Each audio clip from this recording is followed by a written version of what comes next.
내가 성장하지 않는 상태에서 NLP를 쓴다라는 것은 뭐 그냥 그 칼을 다루는 법만 배워가지고 칼을 쓰는 것과 똑같지. 칼을 어떻게 써야 될지 잘 모르고 그냥 칼 기술만 쓰는 것과 똑같죠. 잘못하면 사람 죽이잖아요. 칼은 양면성이잖아요. 뭐 아주 칼에 대한 심오한 훈련을 받은 의사가 쓴다면 그 칼은 사람을 살리겠지만 네. 저는 그런 뭐 그런 인간에 대한 사랑이나 사람 살리고자 하는 의식이 없는 일반인 쓰는 살인 도구가 될 수도 있잖아요. 네. 그래서 이제 뭐 수술할 때도 전문의가 하느냐 뭐 자격이 없는 일반인이 수술하느냐에 따라서 뭐 다 뭐 여러 다양한 이야기를 하잖아요. 그죠? 그래서 어떤 우리가 얘기할 때 이제 마음의 태도라는 뭐 그런 이제 용어일 수도 있지만 저는 마음의 태도보다는 이제 의식 레벨이라고 저는 보죠. 의식 레벨도 의식 수준. 의식 수준이 일반인들보다 높아지지 않는 상태에서 상담하는 것은 상당히 위험하다. 그래서 상담이나 치료는 기술이 아니라 나는 의식 수준에 의해서 결정된다고 보는 거예요. 실제적으로 저기 뭐 연구를 해보면 우리 칼 로저스가 이제 그런 이야기를 많이 하는데 있잖아요.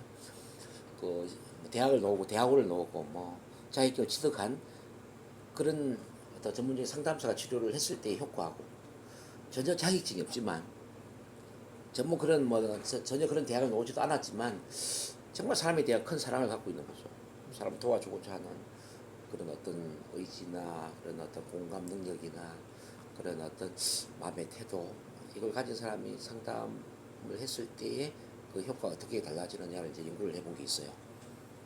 뭐 추측하시겠지만은 실제적으로 이제 후자 전혀 뭐 상담 심리 관련 공부도 안 했고 그런 자격증도 없고 그런 대학을 안 나왔지만은 그럼에도 불구하고 이제 사람을 돕고자 하는 마음, 사람을 치유하고자 하는 뭐 마음의 태도 자체가 긍정적이겠죠. 뭐 나누고자 하는 어떤 사랑의 마인드라든지 이런 게 큰 사람이 훨씬 더 큰 변화를 일으키더라는 이야기입니다. 네. NLP도 이제 그런 관점에서 바라봐야 되거든요. 네. 뭐 NLP 훈련을 얼마나 많이 했느냐 이런 것보다는 이 사람이 NLP 통해서 얼마나 많이 성장했느냐를 봐야 돼. 얼마나 의식적으로 많이 성장했느냐, 얼마나 사람을 돕고자 하느냐, 그 사람 돕고자 하는 측은지심의 마음이 얼마나 간절하냐. 네. 측은지심, 그러니까 사랑보다 더 큰 단어를 제가 측은지심을 이야기하는 건데, 일반적으로 본다면 사랑이 얼마나 크냐 이렇게 이제 표현할 수 있는데, 근데 우리처럼 이제 치유나 상담 변화는 돕고자 하는 마음이니까 측은지심이란 마음이 맞지 않을 것인가. 이 측은지심의 마음이 얼마나 크냐 그런 것들이 굉장히 이제 중요하다는 거죠. 네. 그렇게 이제 마인드, 뭐 측은지심의 마음 이런 걸 이제 키운 상태에 그러면서 그 사람한테 맞는 이 내담자에 맞는 언어를 어떻게 잘 구사할 수 있느냐. 그것도 이제 우리가 이제 지난번까지 했던 맞추기 페이싱 언어와 또 이제 어떤 리딩 이끌기 언어를 얼마나 잘 구사할 수 있느냐. 이게 핵심이죠. 언어가 자유로워야 된다. 언어가. 네. 그래서 메타 모델, 밀턴 모델은 그게 이제 가장 중심에 서 있는 것 같아요. 이게 마스터가 돼야 돼요, 선생님. 그래, 그 다음에 하는 SOM도 잘 할 수 있어. 네. 그 언어가 자신감이 생기면 치료는 그냥 자신감이 따라와요. 누가 오든지 간에 나는 치료 잘 할 수 있어 라는 느낌이 들어. 제가 왜 NLP를 잘 할까 하면 저를 한번 되돌아봤어요. 어쨌든 제가 볼 때는 저만큼 NLP를 잘 쓰는 사람이 없는 것 같거든요. 이건 자만은 아니고. 네. 실제 NLP 프랙티셔를 제가 한 120회 정도 강의를 제가 하고 NLP 마스터만 한 60회 정도 강의를 했단 말이에요. 그러니까 2008년부터 내 강의를 시작했는데 몇 년 됐지? 한 16년, 7년 됐네. 근데 그 기간 동안 나만큼 많은 강의를 하는 사람도 없었고 나만큼 많은 임상을 하는 사람도 없어. 임상은 내가 한 5천 명 이상을 내가 했거든. 그렇게 수많은 사람을 임상을 하고 숱한 그 반복적인 강의를 하는 힘이 어디에 있었을까를 나는 보는 거죠. 내 능력일까? 난 그건 아니라고 보거든. 우선은 이제 이게 NLP가 나한테 잘 맞다라는 이런 거는 물론 이제 저한테 장점이에요. NLP 강의하는 거 너무 좋아하고 또 NLP 상담하는 거 너무 좋아하고 이 자체가 너무 뭐 행복하고 뭐 보람을 느끼고 이런 건 이제 저한테 천직인데 네. 근데 그 이전에 제가 이제 스피치 전문가였단 말입니다. 네. 2008년 이전에 제가 스피치 교육을 이미 한 8년을 해왔단 말입니다. 네. 이제 발표 불안 극복이라든지 자신감이라든지 뭐 스피치 어쨌든 커뮤니케이션 이런 쪽으로 이제 한 8년을 훈련을 한 상태에 그런 교육을 하는 상태에 NLP를 만난 거 아니에요. 네. 일반적인 사람들은 이제 NLP를 배워도 배운 걸 그냥 뭐 대충 뭐 머리로 생각하고 복습도 안 하고 음상도 안 해버린다면은 나는 이제 NLP를 배우면은 그대로 우리 스피치 교육원을 가져와 가지고 이른바 이제 복습 뭐 복습을 뛰어넘어서 실습을 다 해보는 거죠. 네. 다시 뭐그 NLP 그 유도도 해보고 음. 1대1로 막 NLP적인 언어를 사용해보기도 하고 뭐 체면할 때 특히나 그랬죠. 뭐 매일 한두 명 불러서 그냥 체면 그렇지. 전생 보고 싶은 사람 남으세요 하면 전생 보여주고 뭐 예를 들어서 하루에 두세 명 항상 임상을 내가 했단 말이에요. 근데 그거는 스피치 전문가이기 때문에 가능한 거예요.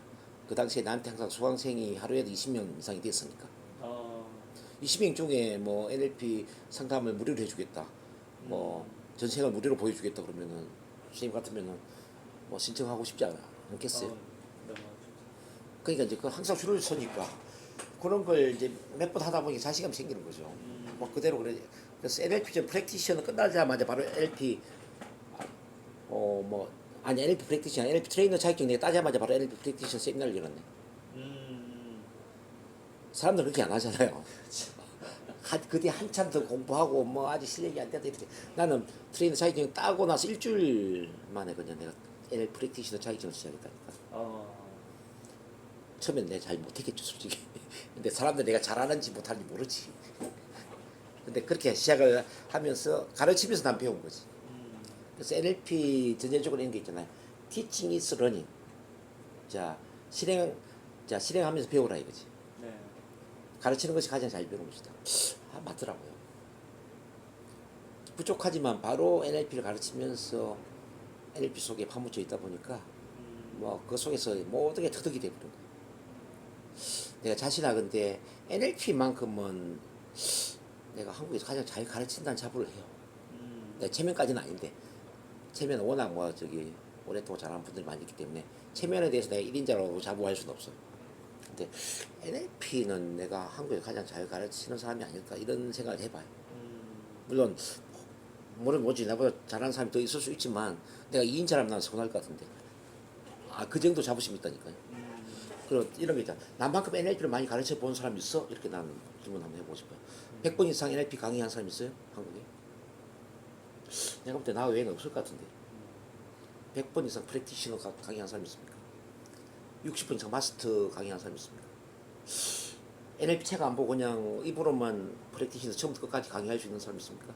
PPT 전혀 없이, 교재 전혀 없이 처음부터 끝까지 NLP 한번 강의해 볼까요? 마스터 처음부터 끝까지 한번 해볼까요? 뭐 이런 거.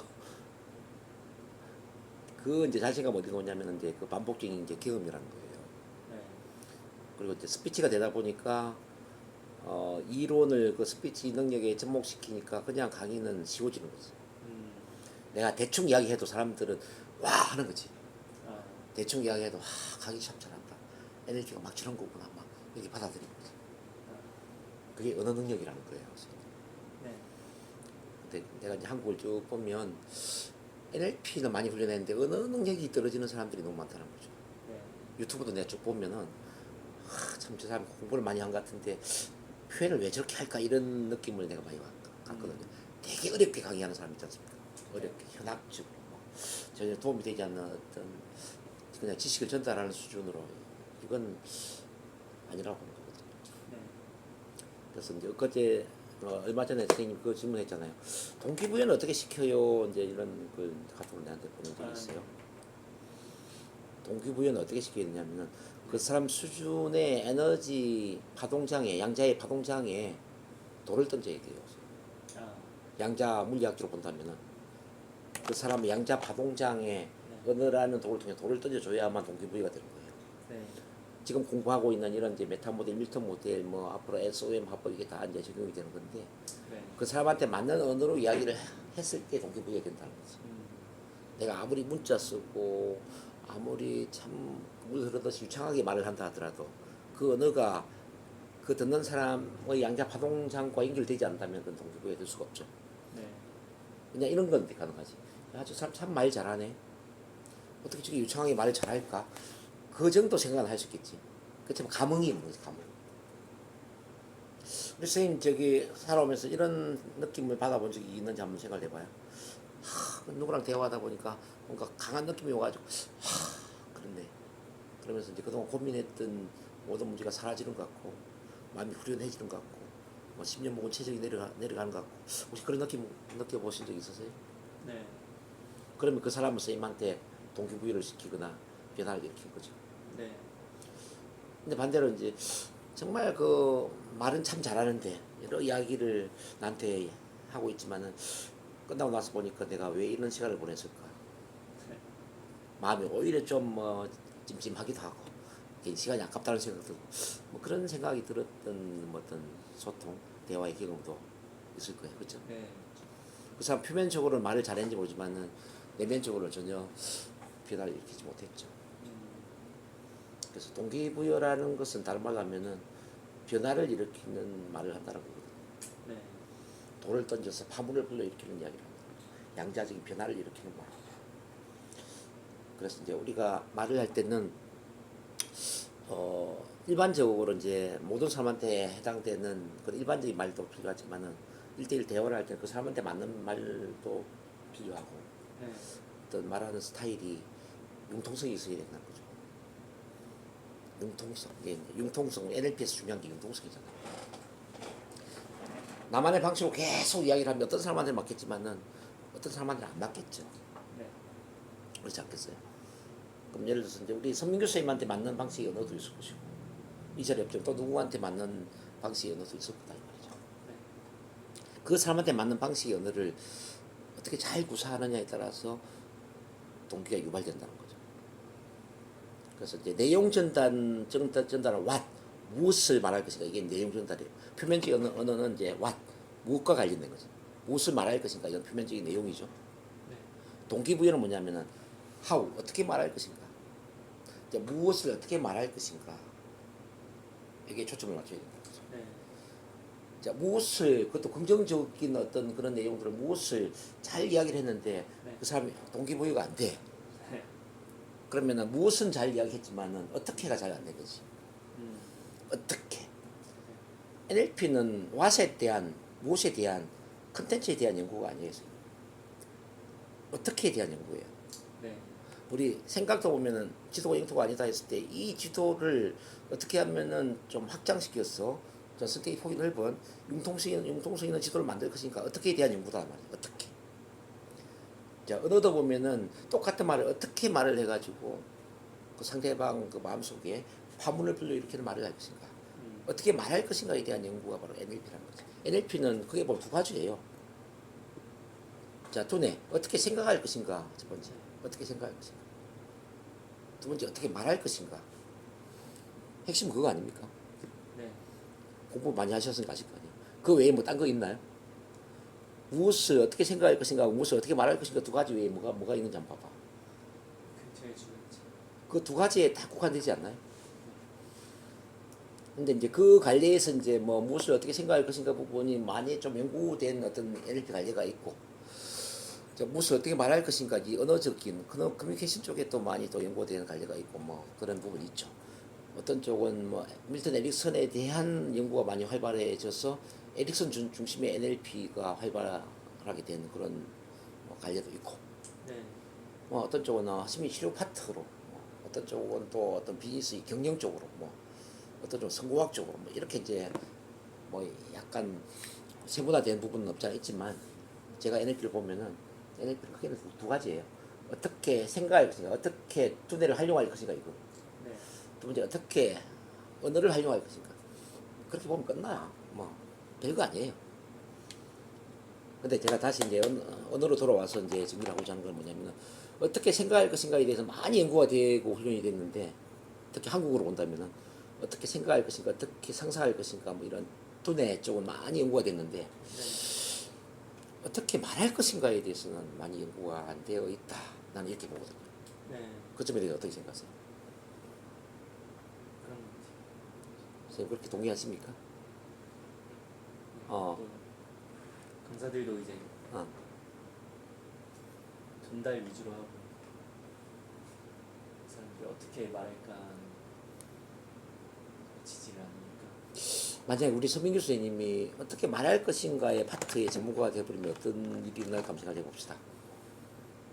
대부분 NLP 전문가들이 두뇌 쪽에만 이렇게 뭐 몰입을 하고 있는 상태에서 그런 것을 어떻게 말할 것인가로 저는 연결을 시켜가지고 정말 NLP적인 언어를 통해서 사람들한테 희망을 심어주고 긍정과 사랑의 에너지를 심어주고 그 문제에서 벗어나도록 돕고 위대한 삶을 돕는 그런 언어 커뮤니케이션의 전문가가 되어서 선생님 대중 강의를 하고 또는 뭐 대화 상담사가 되고 예를 들어서 서민규를 만나는 모든 사람은 1시간 대화하면 그냥 바뀌어버린다 예를 들어서 서민규 선생님의 1시간 강의를 듣는 순간 그 사람이 확 달라지거나 뭐 엄청난 동기부여를 받는다 뭐 이런 일이 일어난다면 어떤 일이 생길까 한번 생각해 봅시다. 괜찮을까요? 네. 누구든 설득할 수 있고. 한번 도전해 볼 만하죠. 네. 제가 우리 서민규 선생님 입장이라면 저는 커뮤니케이션 전문가의 도전을 좀 해보고 싶어요. NLP 커뮤니케이션 그리고 앞으로 이제 세미나도 NLP 커뮤니케이션 세미나 이런 쪽으로 좀 마음적으로는 이제 많이 확장되어 있기 때문에 커뮤니케이션이 많이 부족하거든요. 네. 실제 스피치 학원을 다녀봐도 스피치 학원에서 가르쳐 주는 거 하나도 없어요. 뭐 가게 고구 뭐 이렇게 뭐 발음 연습시키고 뭐 3부 스피치 시키지 언어적인 스킬 하나도 훈련시키지 않습니다. 그 커뮤니케이션 지금 내가 가르쳐 드리는 거 있잖아요. 네. 이런 걸 만약에 뭐 선생님이 스피치 커뮤니케이션 센터를 하나 내가지고 훈련을 시켰다면은 발표 불안정뿐만 아니라 좀 말을 잘하고 싶은 사람들 이런 사람들한테 뭐 엄청난 선망이 대상일 수가 있겠죠. 네. 사람들 다 말 잘하고 싶어 하잖아요. 네. 특히 유튜브 시대고 다 자기가 영웅이 되기를 원하는데 근데 말을 못 하잖아. 네.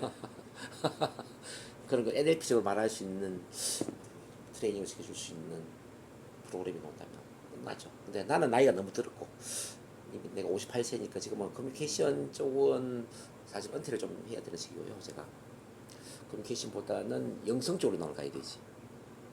영성 쪽으로 이제 의식 성장이나 영성 치유나 사람의 의식을 성장시키는 이런 쪽으로 이제 프로그램을 운영해야 되는 나이가 된 거지. 제 나이가 어떤 스킬 기술보다는 정말 인간의 성장 쪽으로 프로그램을 가져가는 게 맞는 시기가 제가 된 거예요. 근데 선생님처럼 이제 30대 되잖아요. 그러면 이제 30대는 실제 현실에 써먹을 수 있는 현실에 뭐 인간관계를 잘하고 현실 속에서 또 성공을 하고 현실 속에서 또 지구 배달을 이끌어내는 이제 그런 프로그램이 굉장히 중요한데 근데 네. 가장 그게 이제 사람들이 원하는 니즈와 맞는 건 뭐냐면은 마법의 커뮤니케이션 뭐 예술적인 언어 사용법 이런 거거든.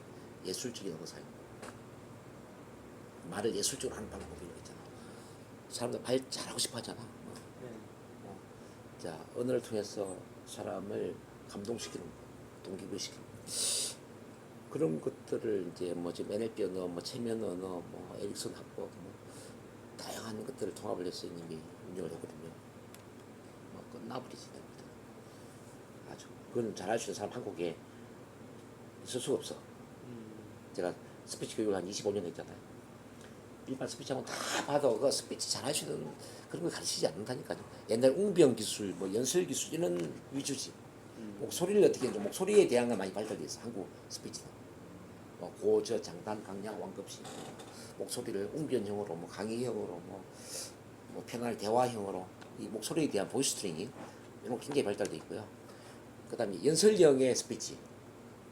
자, 연설형의 스피치 어떻게 있고, 뭐 기껏 해봐야 이제 대중 스피치의 이제 어떤 뭐 몇 가지 기법 이런 건 훈련시키지만은 변화 치유를 이끌어내는 그런 언어를 사용하는 사람은 내가 지금까지 한 번도 본 적 없어요. 한 번도 본 적 없어요. 그러니까 커뮤니케이션 언어 어떤 티칭이 굉장히 낙후되어 있다는 얘기죠. 네. 한국 굉장히 낙후되어 있죠. 그래서 제가 이제 이런 NLP를 이제 가르쳐 보면서 그런 걸 느낄 거예요. 제가 가르치는 건 굉장히 고급화되어 있다고 이제 보시면 되고요. 네. 아마 배우면 느낄 거예요. 굉장히 고급화되어 있지 않나요? 네. 이거 어디서 배우겠어? 학교에서 대학에서도 가르칩니까? 안 가르치거든. 이런 고급화된 것을 대중성에 맞게 제대로 좀 할 수 있다면 어떨까? 한번 꿈을 가지고 있었어요. 네. 그 선생님은 장점이 뭐냐, 얼굴 일단 미남이지. 두 번째 목소리가 참 좋아요. 목소리가 아나운서 성우 수준의 아주 좋은 목소리 음색을 갖고 있다고. 아, 목소리 좋아. 자, 그러면 그 일단 얼굴 이미지 돼, 목소리 돼. 그 다음부터는 뭘까요? 컨텐츠. 컨텐츠를 이미 NLP 체면에 대한 컨텐츠를 갖고 있잖아요. 네. 그다음 남아 있는 거는 결국 어떻게거든. 어떻게 그러면은 자, 내가 좀 좋은 이렇게 목소리와 좋은 이미지와 좋은 컨텐츠를 갖고 있는데 이런 것들을 어떻게 사람들한테 쏟아낼 것인가. 뭐 그게 남아 있는 과제지. 저 같으면은 그 선생님 입장이었을 때 난 NLP 언어에 그냥 꼭 빠져버리겠다는 거죠. 제가 첫 상담 참 잘했네. 첫날 왔을 때 내가 커뮤니케이션 하라고 그랬잖아요. 네. 기억나세요? 네. 여기에 폭 빠져 한 1년만 그냥 살아버리면 언어의 마술사가 되지. 그러면 어디를 가나 그냥 자신감 생기지. 자신감은 스피치의 자신감이 최고거든. 네. 말 잘하면 두려울 게 뭐가 있습니까?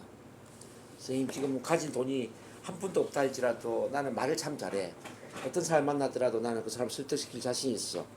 그럼 두려울 게 뭐가 있겠습니까? 그리고 이제 박세니 같은 경우를 보면요, 뭐 박세니라는 특정 인물 이야기가 좀 미안하긴 한데, 그 친구 같은 경우는 내가 볼 때 별다른 기술을 갖고 있는 것도 아니거든요. 그 예. 그런 것 같아요. 내가 볼 때는 그냥 체면, 그것도 전통 체면, 전통 체면하고 뭐 이순신 장군에 대한 뭐 리더십, 뭐 성공학 몇 가지 또 심리학을 자기만의 것으로 소화를 시켰어. 그 체면으로 연결시켜서 이제 자기만의 체면 동기부여, 또 학습 코칭, 네. 학습 코칭에 체면 동기부여 코칭을 하는 거죠. 기술적인 거 거의 없어. 그 NLP도 제대로 한 것도 아니고 보니까 네. 단지 체면의 일부분이야. 그것도 에릭슨 체면을 제대로 한 것도 아니야.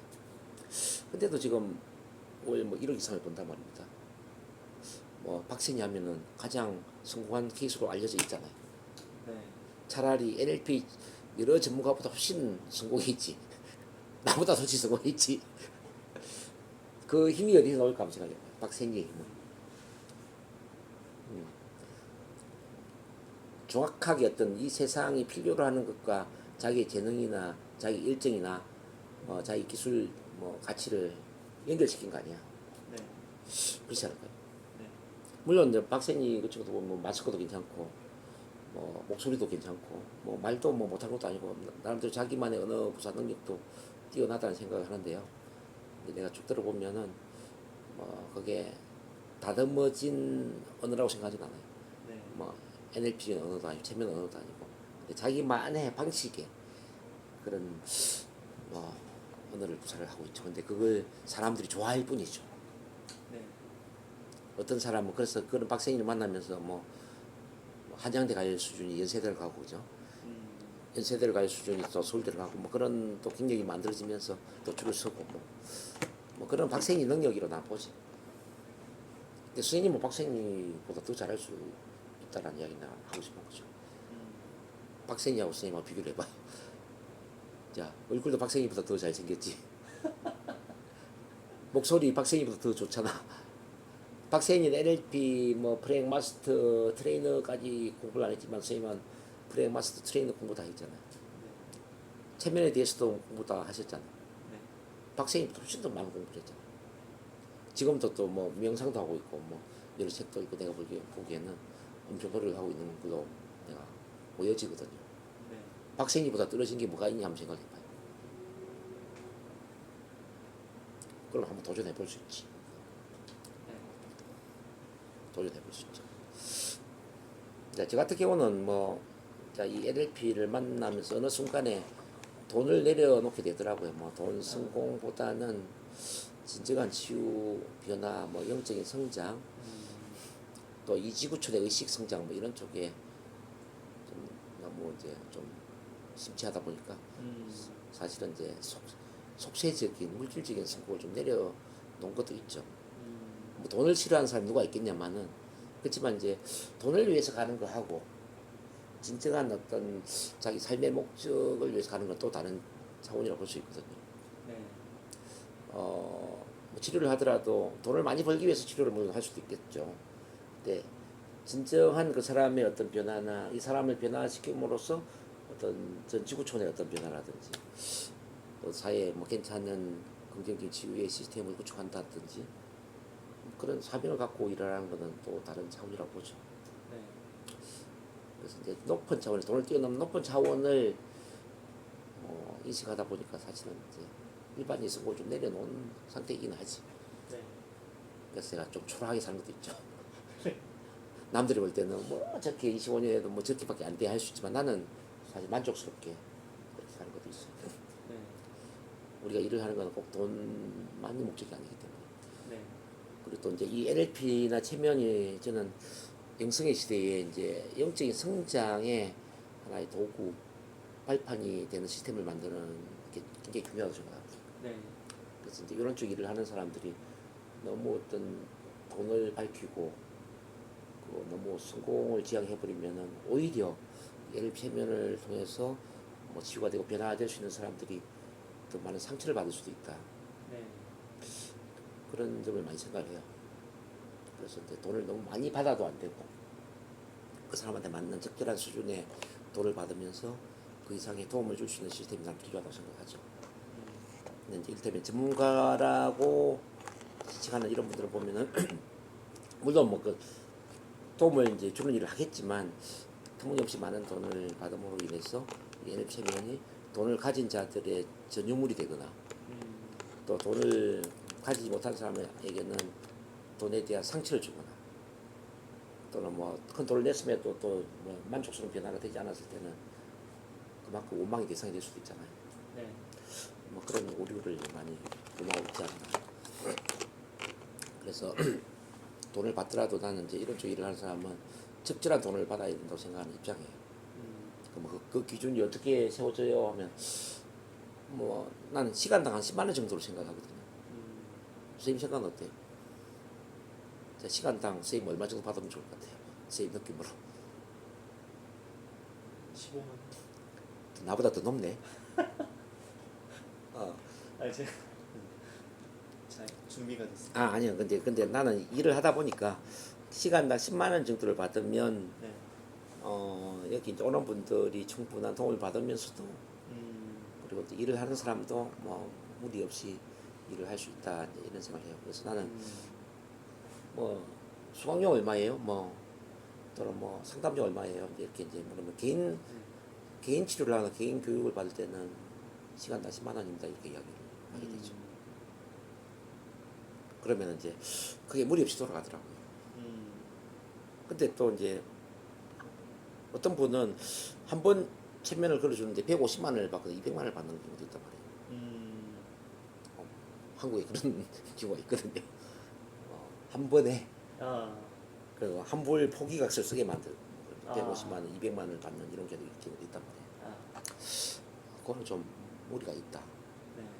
그리고 자기의 위상을 높이기 위해서 2달, 뭐 석 달 이상 뭐 줄을 서게 만들고 지금은 예약이 밀려있기 때문에 2달 이후에 상담됩니다. 뭐.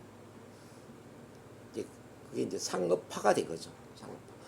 사실 뭐 선생님도 체면 NLP 뭐 훈련을 해봤지만은 누가 상담하건 그게 별 차이가 납니까? 뭐 근본적인 거는 별로 차이가 나지 않죠.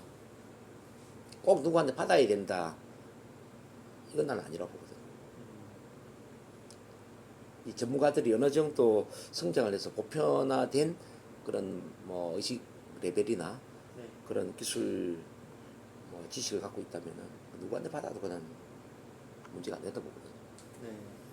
근데 이제 지금 현재의 구조는 나한테 받아야만 치료가 돼. 네. 나한테 받지 않으면 치료가 안 돼. 그래서 나한테 오려면은 한 번에 150만 원이야, 200만 원이야, 예를 들어서 이런 어떤 좀 상업화된 그런 게 좀 있죠. 특히 비니 치료 같은 건 더 심하지. 그래서 그런 게 조금은 지양될 필요가 있다. 네. 그래서 이제 우리는 사람의 마음을 다루는 일을 하는 사람이기 때문에 마음을 다루는 일은 돈만을 버는 그런 목적이 되어서는 안 되고요. 돈을 뛰어넘는 그 사람의 생명을 살리고 그 사람의 삶을 행복하게 만들어주고 또 그게는 이 세상을 또 긍정적으로 변화시키는 그런 여러 가지 차원의 좀 생각을 해볼 필요가 있지 않을까. 네. 그러기 위해서는 NLP 체면을 공부하는 사람들은 기본적으로 마음의 레벨을 좀 높여야 된다. 네. 그 의식 레벨을 높이면서 우리한테 오는 사람을 측은지심으로 바라볼 수 있는 마음, 정말 돕고자 하는 그 마음이 있지 않습니까? 정말 그 우리 데이비드 홉킨스 박사의 의식 레벨을 보면은 이제 200 이상의 의식 지도자에 해당되는 그런 사람이 200 이하에 머물러 있는 그 힘들고 고통받는 사람들을 손 한번 잡아주면서 등 밀어주면서 200 이상의 레벨을 끌어올려 줄 수 있는 그 도구로서 NLP나 체면을 활용할 수 있다면 어떨까라는 거죠. 네. 그러면 세상이 좀 많이 달라지지 않겠어요? 네. 왜 제가 이 이야기를 하냐면 우리 선생님은 충분히 그런 마음의 소양을 갖고 있다고 난 생각하고 있고요. 그리고 이제 이 NLP 체면은 내가 볼 때는 대단한 도구거든요. 네. 밖에 있는 사람들 어떻게 생각하는지 모르고 나는 대단한 도구로 생각해요. 정말 대단한 도구로 생각하는 게 병원의 약물 치료를 통해서 전혀 가망성이 없는 사람을 우리가 완치를 시켜줄 수도 있고요. 일반 상담센터에서 1년, 2년 돼도 치료되지 않는 우울증이나 불안증이나 대인공포증 이런 것들을 한두 달 만에 또 치료를 할 수 있는 게 NLP 체면이다 말이죠. 네. 나는 그렇게 생각합니다. 그래서 비유를 할 때 일반 상담센터에서 걸어서 뭐 서울에서 부산까지 가는 효과라면은 NLP 체면은 비행기를 타고 가는 효과다. 약물 치료 자체는 아예 그냥 뭐 걸어가는 것도 아니지, 그냥 뭐 더 이상 악화되지 않게끔 만들어주는 거고. 네. 그렇잖아요. 뭐 약에 의존하게 만들고 이런 거지 않습니까? 근데 NLP 체면은 완치를 시킬 뿐만 아니라 그것도 기간도 이렇게 단기적으로 단축을 시켜줄 수 있는 효과가 있는데, 근데 이걸 활용하는 사람이 너무 상업적으로 가버리면은 문제가 있다. 네. 그래서 제가 생각할 때는 NLP 체면 치료 전문가를 많이 양성을 해야 되고요. 네. 지금의 어떤 극소수의 인원이 아니라 더 많은 인원으로 양성을 해야 되고, 그러면서 또 이제 일반인 사람들이 병원에 갈 수 있는 사람들이 NLP 체면을 받을 수 있고, 일반 상담을 하는 사람들이 NLP 체면을 치료를 받을 수 있는 그런 대중문화를 만들면서 이게 전국적인 시스템이 될 수 있도록 우리가 작업을 해야 된다. 네. 난 이런 생각을 해요. 그러기 위해서는 이제 대중에 맞는 수준으로 가격도 좀 인하를 시켜줘야 되고, 더 많은 그런 효과를 또 제공해야 되고, 그 전문가들이 돈 이상의 사명감을 가져야 되고, 이른바 이제 의식 주도를 하는 의식 지도자로서의 그런 사명감이 있어야만 가능할 수 있다고 나는 보거든요. 네. 그래서 내가 이제 지방도 내려가는 게, 어제도 내가 부산 가서 부산에 엄마와 이제 아들의 이제 어떤 갈등 관계 이걸 체면 치료 NLP 상담을 하면서 도와주고 올라갔어요. 예, 돌아가는 이유가 뭐냐면 이걸 확산시켜야 됩니다. 어쨌든 그렇습니다. 그래서 우리 서민규 선생님이 나랑 그런 마인드를 같이 할 수 있느냐, 이걸 내가 여러 가지 이야기를 통해서 말씀드리는 겁니다. 어때요? 내 이야기 들어보니까? 네. 저도 그런 그러기 위해서는 어쨌든 다시 원점으로 돌아와서 언어의 전문가 되세요. 자, 그 어떤 NLP 전문가를 만나더라도 NLP는 이렇게 해야 된다고 이야기할 수 있고, 어떤 체면 전문가를 만나더라도 체면을 이렇게 써야 됩니다라고 이야기할 수 있는 그 언어적인 능력, 그런 소신, 선생님만의 가치관 정립, 사명감 이런 것들이 정립되기를 바랍니다. 네. 그래서 상업을 뛰어넘어서, 비즈니스를 뛰어넘어서, 돈을 뛰어넘어서 정말 이 세상에 정말 변화를 일으키는 그런 사명감을 갖길 바라요. 네. 거기에 되면 우리는 큰일을 하는 거죠. 네. 자, 그런 점에서 NLP는 한마디로 뭐라고 생각하세요, 선생님? 선생님이 정의한 NLP는? 내가 생각하는 NLP는 뭐다라고 이야기한다면?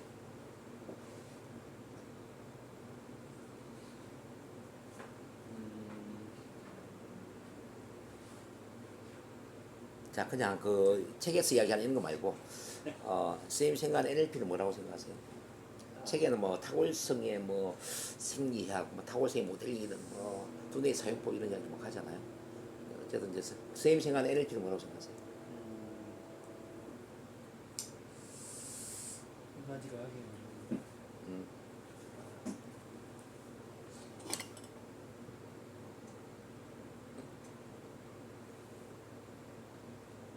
완전 그 느낌으로, 뭐 이게 내 어려운 질문하는 게 아니라 선생님 뭐 무의식에서 노는 그런 느낌을 이야기하시면 돼요.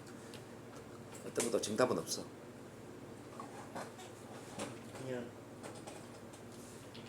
그냥 딱 떠오르는 거는 이제 변화의 도구. 변화의 도구. 오케이. 최고의 변화의 도구. 지금 나는 감히 빠르게 효과적으로 음. 만들 수 있는. 나는 NLP는 사랑이라고 생각하거든. 사랑. 자, 이게 너무 어려운 용어일지 모르지만 내 관점을 이야기하는 거예요. 네. 모든 사람은 사랑이라고 생각을 해요. 네. 선생님 명상을 해보시겠지만은 선생님 내면의 가장 강한 힘은 어디서 놀까요? 가슴 깊은 곳에 사랑의 불꽃이 아닐까? 네. 그 NLP는 그 사랑의 불꽃을 일깨우는 거라고 난 봅니다. 내가 사랑 그 자체라는 것, 내가 하나님 그 자체라는 것, 내가 신 그 자체라는 것. 자, 하나님이 이 모든 우주를 창조한 것처럼 나 또한 내 삶의 모든 걸 창조할 수 있는 힘을 갖고 있는 창조주라는 것. 네. 그렇게 강한 어떤 그 힘을 가진 나는 사랑 그 자체라는 걸 나는 일깨워 주는 거라고 생각해요. 그게 난 NLP라고 생각해요. 그래서 NLP를 훈련시키는 NLP 트레이너도 NLP 마스터 트레이너도 사랑 그 자체가 되어야 된다는 거죠. 아. NLP를 가르치는 사람이 사랑이 없다면 그는 그냥 허상만 가르치는 것이다 이렇게 보는 거죠. 본인 스스로가 사랑이 되어야 된다. 그래서 모든 사람을 사랑으로 바라봐야 되고 돕고자 해야 되고 이 세상을 이롭게 하려고 해야 되고 내가 뭔가를 가지려고 하기보다는 어떻게 하면은 내가 줄 것인가 나눌 것인가 이 세상을 배달시킬 것인가 여기에 초점을 맞춰야 된다는 거죠. 네. 그건 굉장히 중요한 이야기예요. 이게 어떻게 네? 사랑을 말하는 거는 여러 곳에서 말을 하는데 네. NLP에서는 어떤 부분에서 사랑이라고 느끼셨어요? 자, 그거는 이제 NLP 자체에서는 NLP 선구자들이 사랑을 이야기하지는 않죠. 네. 근데 이제 리차드 밴들러나 존 그린더가 밀턴 에릭슨을 모델링하면서 간과한 부분은 뭘까 생각을 해보는데요. 아. 에릭슨은 사랑을 실천했다고 보거든요. 아. 밀턴 에릭슨은. 네. 밀턴 에릭슨은 내 치유 기법이나 네.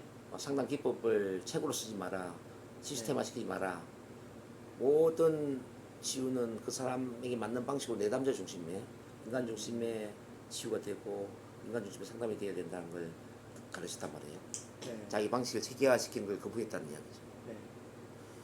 인간 중심의 상담 자체가 사랑 아닐까요? 그렇지 않을까요? 그치. 인간에 대한.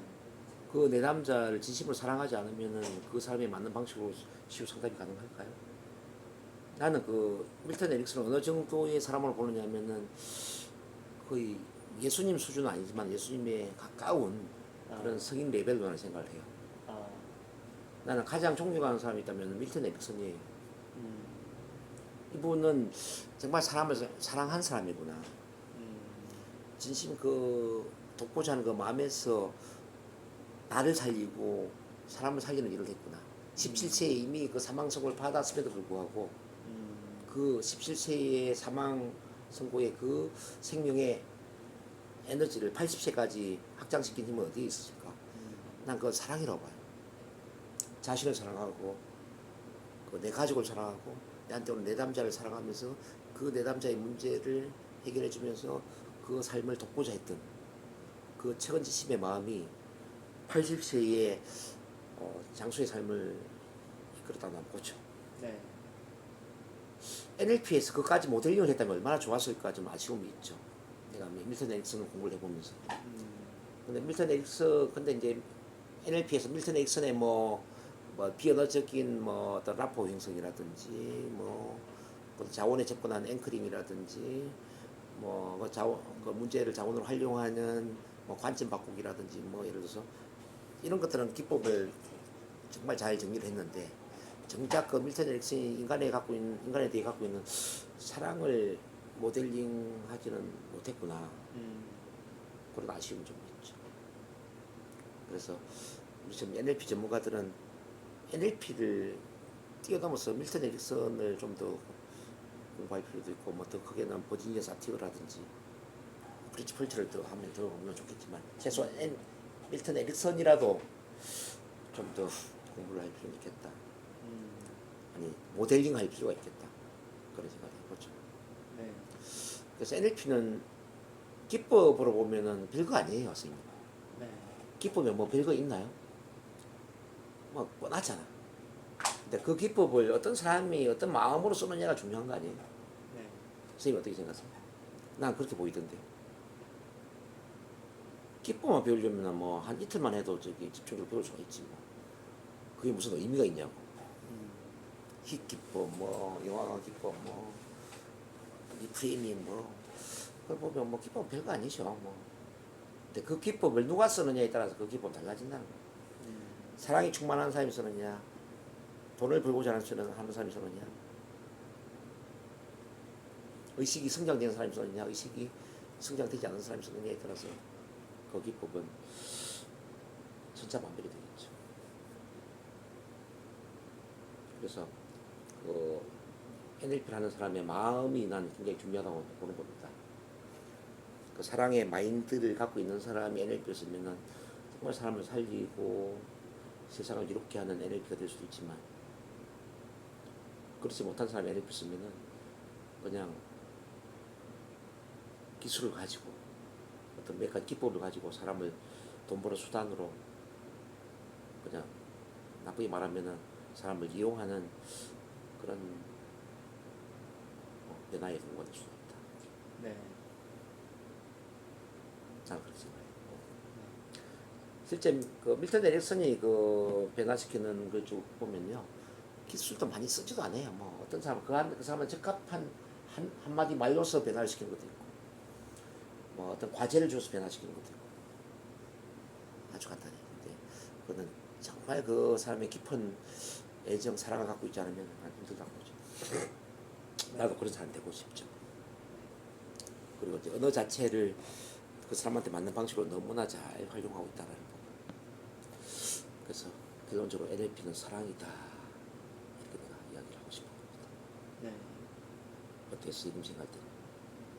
그런 것 같아요. 예? 사랑이 핵심인 것 같아요. 그런 것 같아요. 오케이. 이야기 좀 길었는데 하고 오늘은 1턴 모델을 한번 쭉 가봅시다.